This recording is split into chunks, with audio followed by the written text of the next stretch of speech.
प्यारे बच्चों, मैं चंद्रशेखर वर्मा अपने YouTube channel the study universe में आपका स्वागत करता हूँ। हम क्लास 7 साइंस का चैप्टर 4 पढ़ेंगे। चैप्टर 4 का टॉपिक है the world of metal and non metal. The world of metal and non metal. Metals का नाम आपने पहले भी कहीं सुना होगा। मेटल्स का यूज़ हम बर्तन बनाने में, मूर्तियाँ बनाने में, औजार बनाने में या गाड़ी के कलपुर्जे, गियर्स वगैरह बनाने में यूज़ करते हैं। तो क्वेश्चन ये आएगा आपके मन में कि हम मेटल्स का ही यूज़ क्यों करते हैं। सबसे पहले मैं मेटल्स को आपको आइडेंटिफाई कर दूं, मेटल्स क्या होते हैं। फॉर एग्जांपल लोहे का नाम सुना होगा आप सभी ने, लोहा या आयरन। आयरन हो गया, कॉपर हो गया, निकिल, कोबाल्ट। ये सारी जो मेटल्स होते हैं ये दिखने में थोड़े से कठोर होते हैं, उनका ये काफ़ी मजबूत होते हैं, जिसलिए इनका यूज़ हम घर बनाने में जैसे सरिये के फॉर्म में करते हैं, गाड़ियों के पार्ट्स के रूप में करते हैं। तो ये सभी जो भी धातुएं होती हैं, जो सब्सटेंस होते हैं, ये सब मेटल्स कहलाते हैं। जैसे कि ये ड्रॉ में आप सभी देख पा रहे हो कि जो औजार हैं जिसका यूज हम डेली लाइफ में चीज़ों को बनाने, तोड़ने, काटने, इन सब में करते हैं, ये सब मेटल्स के बने होते हैं। इस चैप्टर में हम मेटल्स और नॉन मेटल्स की जो बेसिक प्रॉपर्टी है उनके बारे में जानेंगे, उनके जो डिफरेंसेस हैं उनको डिटेल में जानेंगे। चलिए आगे बढ़ते हैं। सबसे पहले क्वेश्चन आपके मन में डाउट आएगा कि मेटल्स क्या होते हैं और कहाँ कहाँ होते हैं, किस तरह के। ये पीरियोडिक टेबल है। अभी 7th स्टैंडर्ड के हिसाब से पीरियोडिक टेबल की आपको जरूरत नहीं है, जब आप 11th या 12th में जाओगे तो आपको पीरियोडिक टेबल पूरी याद करनी पड़ेगी। पीरियोडिक टेबल क्या है? तो मेंडलीव एक वैज्ञानिक थे जिन्होंने पूरी दुनिया में जितने भी तत्व मिलते हैं उन सबको उनकी प्रॉपर्टी के अनुसार एक सीक्वेंस में जमाया था। तो इसको मेंडलीव की आवर्त सारणी कहा जाता है, पीरियोडिक टेबल ऑफ एलिमेंट्स कहा जाता है। सबसे पहले नंबर पर हाइड्रोजन का रखा है उन्होंने, और सेकंड पे हीलियम को रखा है। फिर लिथियम, बेरिलियम, इस तरह से ये जो पूरे हैं सब मेटल्स की कैटेगरी में आते हैं। अब आपका डाउट होगा सर इसमें से मेटल कौन कौन से हैं, तो आप यहाँ पे देखिए। Fe मतलब होता है आयरन। Fe लैटिन वर्ड में लिखा है इसलिए Fe मतलब आयरन होता है, और अपन आई फॉर आयरन पढ़ते हैं, पर Fe मतलब आयरन होता है।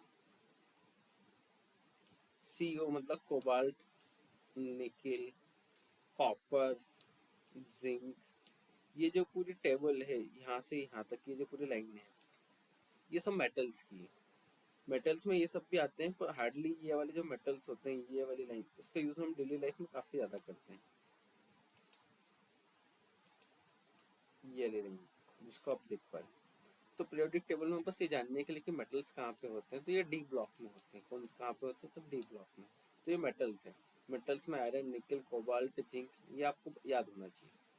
चलिए आगे आते हैं, यहाँ से पढ़ना स्टार्ट कर रहे हैं। What define a metals. Metals क्या होते हैं? किसी भी चीज, अगर आपको कोई सा एक न्यू मटेरियल दे दिया गया या सब्सटेंस दे दिया गया, तो कैसे आप आइडेंटिफाई करोगे ये मेटल है या नॉन मेटल है। तो उसको आइडेंटिफाई करने के लिए जो वैज्ञानिक है उन्होंने मेटल्स के लिए कुछ पैरामीटर से डिसाइड करें।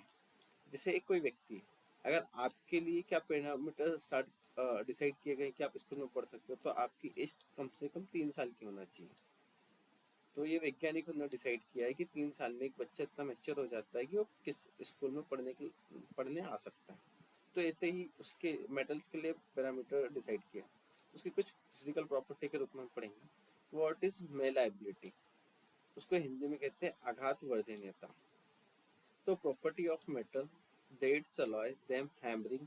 हैमरिंग का मतलब होता है हथौड़े से मारना।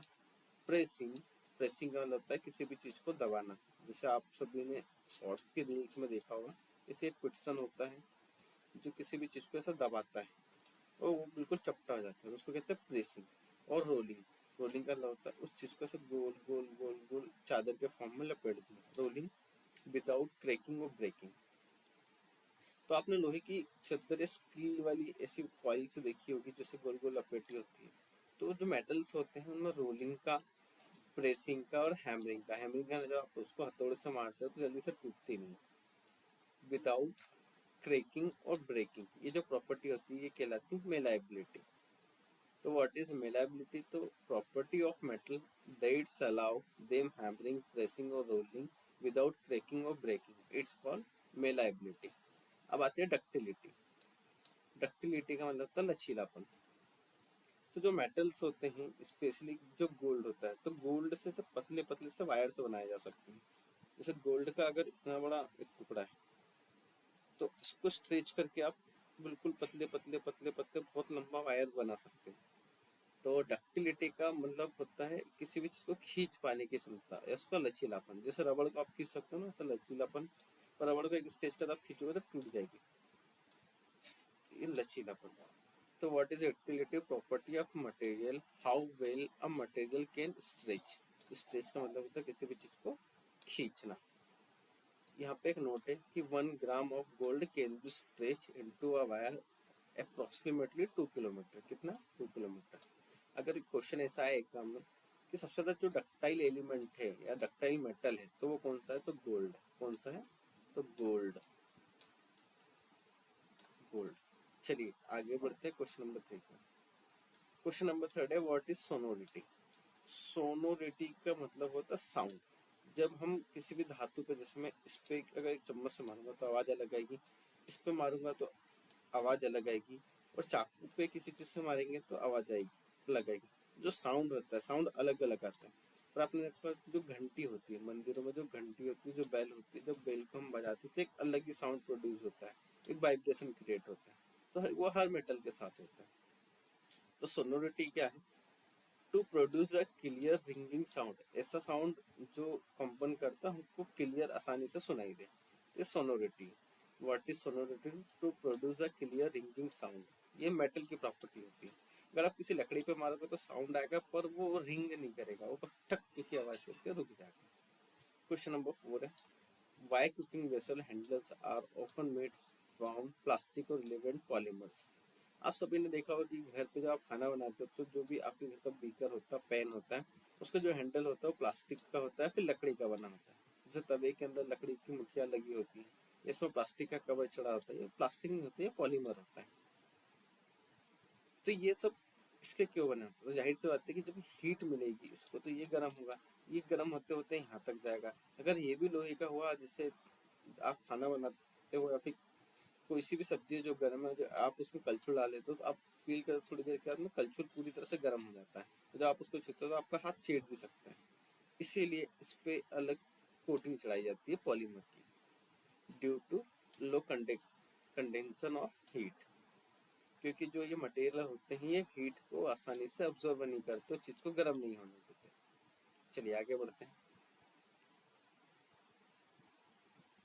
क्वेश्चन नंबर 5 पे आते हैं।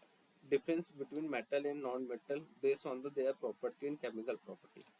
तो केमिकल प्रॉपर्टी और फिजिकल प्रॉपर्टी के आधार पर इनमें डिफरेंस क्रिएट करना। चलो सबसे पहले फिजिकल प्रॉपर्टी। इस पूरे चैप्टर का अगर निचोड़ पूछे तो क्या ये वाला क्वेश्चन है, ये सबसे आईएमपी क्वेश्चन है मेटल और नॉन मेटल में। पहले जनरल प्रॉपर्टी। जो मेटल्स होती है वो लटरस साइनी सरफेस की होती है, उस पर पॉलिश भी कर सकते हैं। आप सभी ने आपकी गाड़ी पे या कार पे देखा होगा, जो कार के ऊपर टीन की एक लेयर होती है, जब आप उसको घिस देते हो तो आपके कार या बाइक चमकने लगती है। ऐसे ही जो लोहे की सरिया होती है, जब आप उसको ग्राइंडर से घिस देते हो तो वो भी चमकने लगती है। तो एक चीज़ तो हमें समझ में आई कि जो मेटल है जब उसमें पॉलिश करो या उसको घिस दो तो चमकने लगती है।